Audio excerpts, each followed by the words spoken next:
Being a mountain biker in South Australia means you're pretty darn lucky. We've got a lot going for this little state of ours. We've got some pretty awesome spots to ride that are just a stone's throw from the city.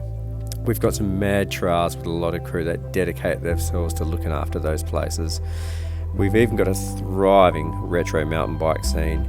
We even have the Australian Museum of Mountain Bike right here in our own backyard, which is pretty unique to Australia. The scene is definitely alive and pumping thanks to a few guys that are behind the scenes that put in all the time and effort. And because of those people, we've got what we've got, and that is pretty darn good. Is this trail even cut yet?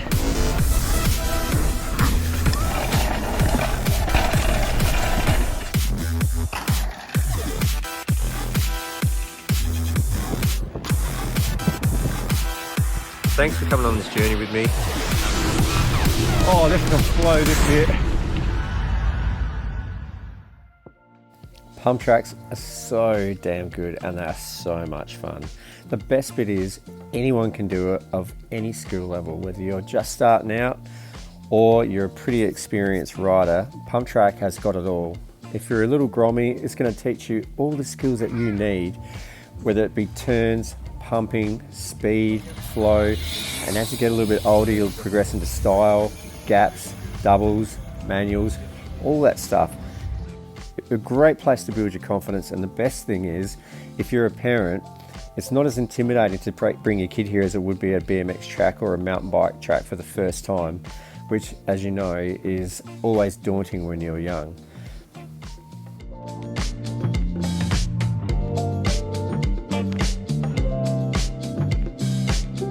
Okay, so how did it all come about again? So the Pumptrack came about, the new Sam Willoughby BMX track, world-class track, was coming in, and I heard through the grapevine that it was going to be fenced off and only for club riders, and then they were going to be decommissioning the Cove BMX track and Happy Valley BMX track, which have been around since the 70s, 80s, and the community use it a lot. So there's going to be nowhere for the community to use. I also heard that part of the contracts of leasing the land for the BMX track, they had to put a little pump track in, and they were just going to put a couple of mounds of dirt in the corner. So I thought, great opportunity to get a high quality world-class track put in. So great for the elite riders or the mountain bikers and BMXers, but also have it designed so the young kids who are coming up can join in as well, and then so they increase their skill level. But at the same time have it for mountain bikers, MX riders, scooters, rollerbladed, roller skaters, and skateboarders. As you can see in the background, we've got a few skaters now. So it's a great community place, and get all the different styles of riding in that joined together and have some fun. And in keeping with the spirit of good fun, the Retro MTB SA Facebook group got to have our first monthly meetup at the Pumptrack now that it's open.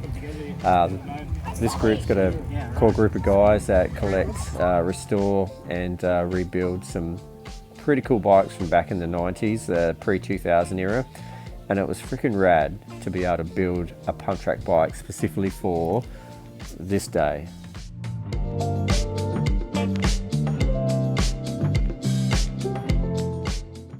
And this little beast here is Krishan from the Australian Mountain Bike Museum's GT Avalanche in '96 that he built up basically the night before the event. Forgot that he owned that frame. He had it sitting in a box and then just remembered and built it up the night before.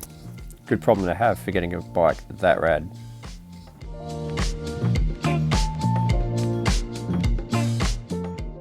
That boomerang on the left there, that is a 96 LTS that belonged to Steve Pete from the 96 Cairns World Champs. So stay tuned for a feature on that bike.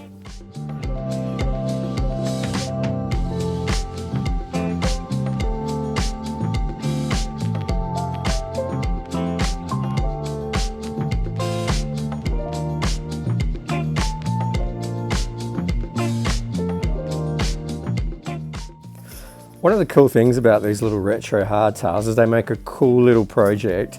They're usually relatively inexpensive to buy, they're cheap to modify, and because they're so light and responsive, They're almost a perfect fit for these without spending a heap of coin on a new DJ.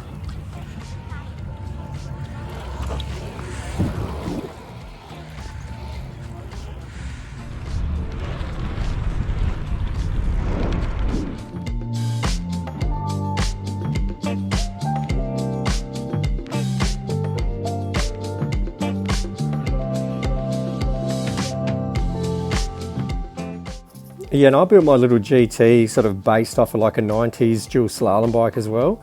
And I'm running a single speed with an 18-tooth rear sprocket, and I've only got a rear brake. And I've got to say, it's such a fun bike to ride.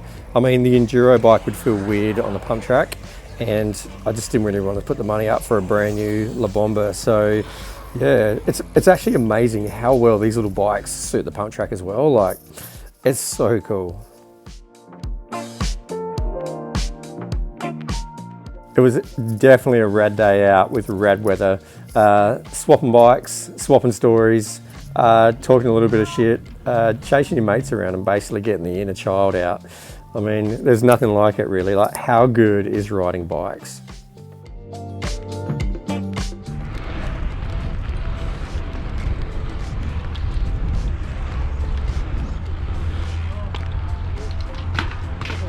Oh, what was that? They spot me out every time I hit on them. Yeah, so don't forget to like and subscribe and drop a comment below. And if you are interested in getting involved in the Retro MTB SA page on Facebook, drop a like and yeah, join in the fun. And thanks for watching.